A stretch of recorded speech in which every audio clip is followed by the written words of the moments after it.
বিশ্বনবী পাগলের মতো একবার হাউজে কাসারে যাবেন, একবার সিরাতে যাবেন, একবার পুলসিরাতের দিকে, একবার হাউজে কাউসারের দিকে পাগলের মতো দৌড়াতে থাকবেন।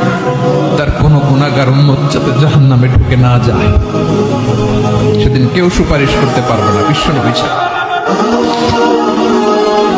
এজন্য 5 নম্বর আল্লাহ বললেন, মান যাল্লাযী ইয়াশফাউ ইনদাহু ইল্লা বিইযনিহি। কার সাহস আছে, কার এত বড় বুকের পাটা কিয়ামতের কঠিন দিন আল্লাহর সামনে দাঁড়িয়ে সুপারিশ করবে? কারো ক্ষমতা, কারো ক্ষমতা নাই। বিশ্বনবী সেদিন সিজদায় পড়ে উম্মতের জন্য কাঁদবেন, সবাই কাঁদবে, নফসি নফসি, আল্লাহ আমারে বাঁচাও, আল্লাহ আমারে বাঁচাও। বিশ্বনবী বলবেন, উম্মতি উম্মতি।